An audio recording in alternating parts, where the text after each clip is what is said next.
ओम शांति। आज 18 दिसंबर 2023 की साकार मधुर मुरली। आज मीठे मीठे बाप दादा ने कहा, मीठे बच्चे, आत्मा और परमात्मा का मिलन ही सच्चा सच्चा संगम अथवा कुंभ है। इसी मिलन से तुम पावन बनते हो। यादगार में फिर वह मेला मनाते हैं। प्रश्न, तुम बच्चों में किस बात की बहुत बहुत सयानप चाहिए? उत्तर, ज्ञान की जो नाजुक बातें हैं उन्हें समझाने की बहुत सयानप चाहिए। युक्ति से ज्ञान मार्ग और भक्ति मार्ग को सिद्ध करना है। ऐसे समझाना है जैसे चूहा फूंक भी देता है और काट भी लेता है। तो सर्विस की युक्तियां रचनी है। कुंभ मेले पर प्रदर्शनी लगाकर अनेक आत्माओं का कल्याण करना है। पतित से पावन होने की युक्ति बतानी है। गीत इस पाप की दुनिया से। ओम शांति। बाप बैठ बच्चों को समझाते हैं, पाप की दुनिया को कलयुगी पतित भ्रष्टाचारी दुनिया कहा जाता है और फिर पुण्य की दुनिया को सतयुगी पावन श्रेष्ठाचारी दुनिया कहा जाता है।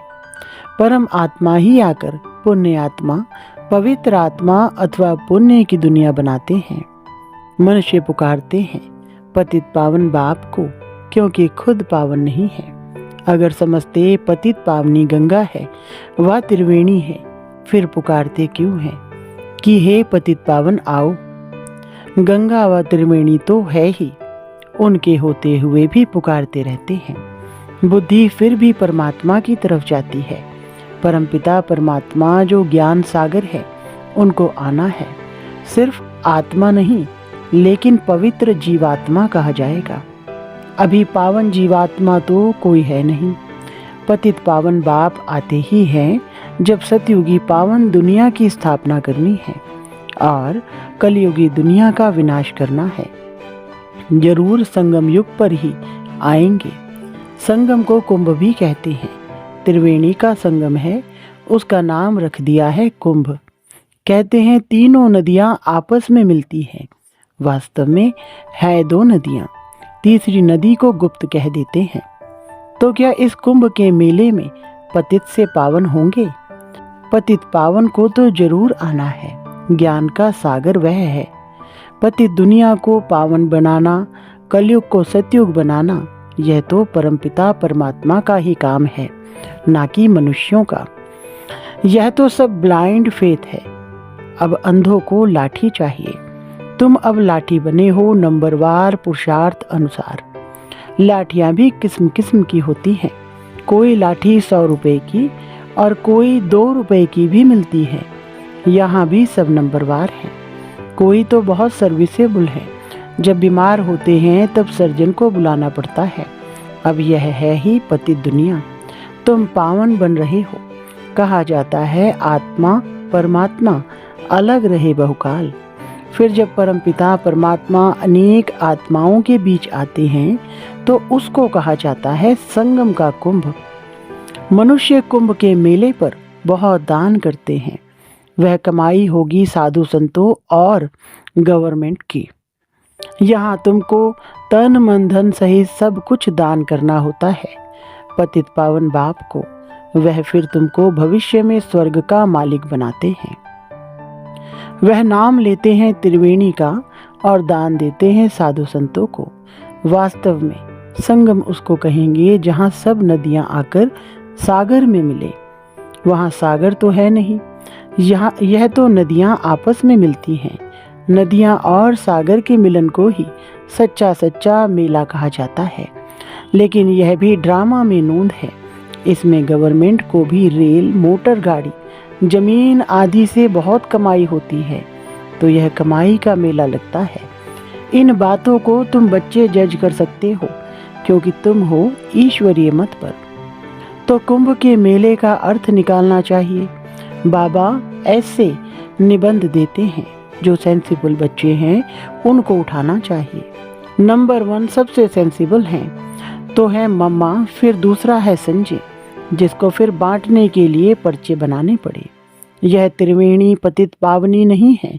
पतित पावन तो सर्व का सद्गति दाता एक शिव बाबा है। त्रिवेणी को तो सद्गति दाता नहीं कहेंगे। यह नदियाँ तो है ही, आने की बात नहीं। गाते हैं पतित पावन आओ, आकर पावन बनाओ।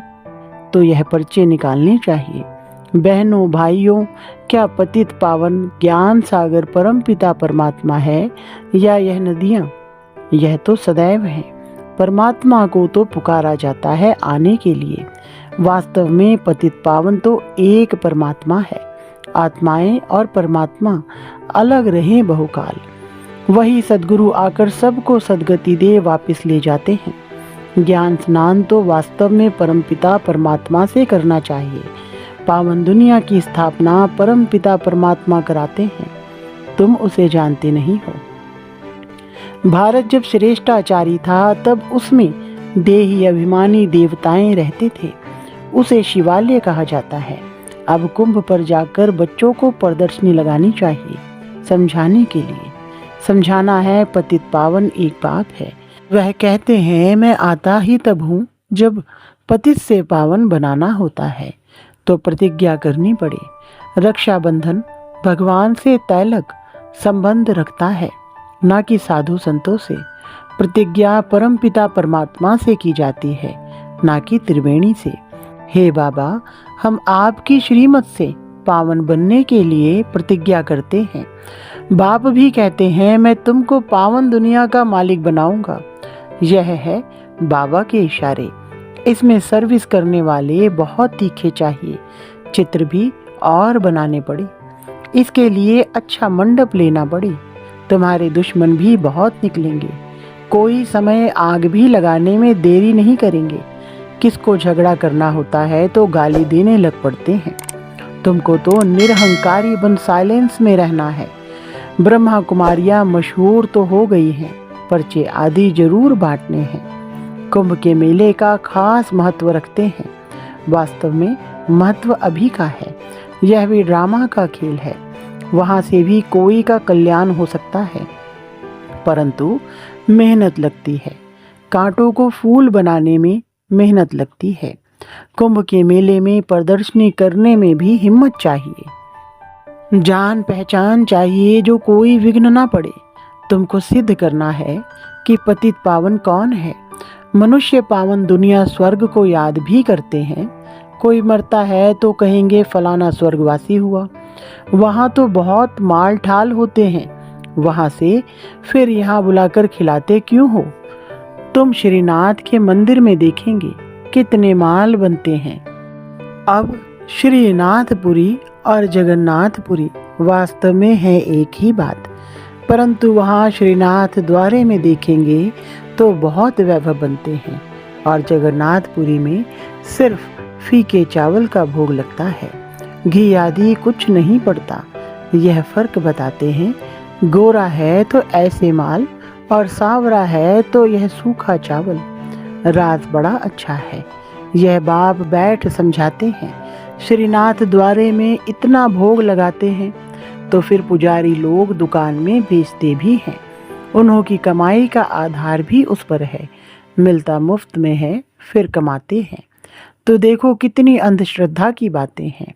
यह है भक्ति मार्ग। ज्ञान मार्ग सद्गति मार्ग है। गंगा स्नान से थोड़ी ही सद्गति होती है। बड़ा युक्ति से समझाना है। जैसे चूहा फूंक देकर काटता है।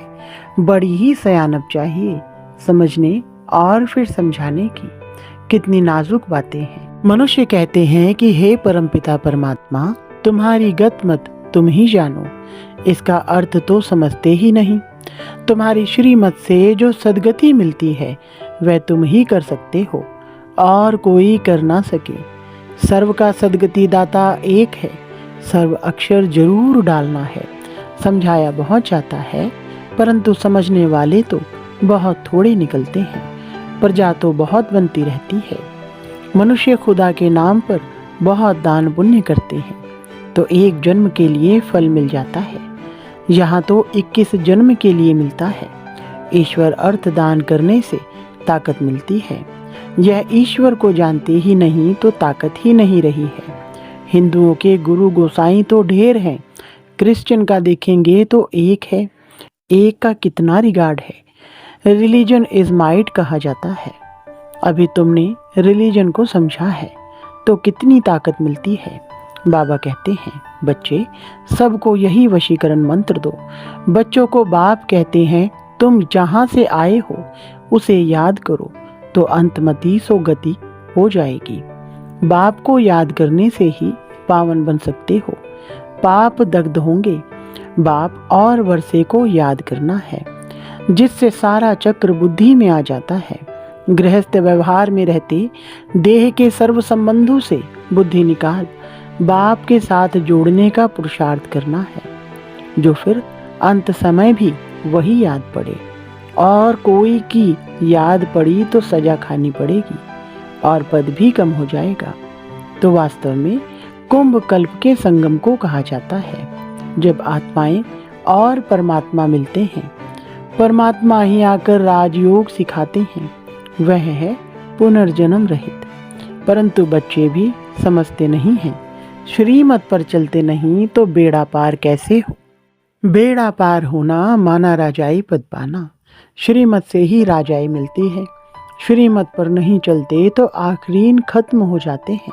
सजनियां साथ में वह चलेंगी जिसका दीपक जगा हुआ होगा। जिनके दीवे बुझे हुए हैं वह साथ में थोड़े ही चलेंगे, अनन्य बच्चे ही चलेंगे।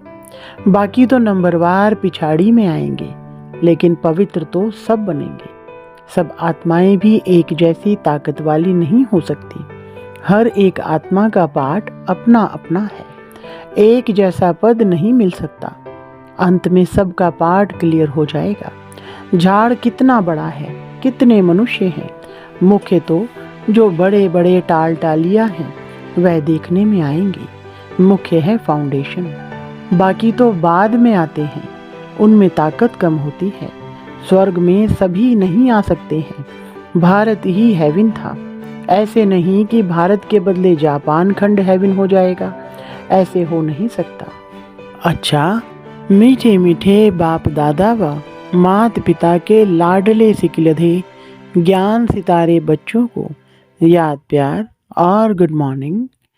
रूहानी बाप की रूहानी बच्चों को नमस्ते। रूहानी बच्चों की रूहानी बाप दादा को नमस्ते जी। धारणा के लिए मुख्य सार नंबर 1, सजाओं से बचने के लिए देह के सर्व संबंधों से बुद्धि योग निकाल एक बाप से बुद्धि योग जोड़ना है। अंत समय में बाप के सिवाय कोई याद ना आए। नंबर 2, निरहंकारी बन साइलेंस में रहे कांटों को फूल बनाने की मेहनत करनी है। श्रीमत पर अंधों की लाठी बनना है। पावन बन पावन बनाना है। वरदान, समर्थ संकल्पों द्वारा जमा का खाता बढ़ाने वाले होली हंस भव। विस्तार, जैसे हंस कंकड़ और रत्न को अलग करते हैं, ऐसे आप होली हंस अर्थात समर्थ और व्यर्थ को परखने वाले। जैसे हंस कभी कंकड़ को चुग नहीं सकते, अलग करके रख देते हैं, छोड़ देते हैं, ग्रहण नहीं करते, ऐसे आप होली हंस व्यर्थ को छोड़ समर्थ संकल्पों को धारण करते हो। व्यर्थ तो बहुत समय सुना, बोला, किया, लेकिन उसके परिणाम में सब कुछ गवाया। अब गवाने वाले नहीं, जमा का खाता बढ़ाने वाले हो। स्लोगन, स्वयं को ईश्वरीय मर्यादाओं के कंगन में बांध लो तो सर्व बंधन समाप्त हो जाएंगे। अच्छा, ओम शांति।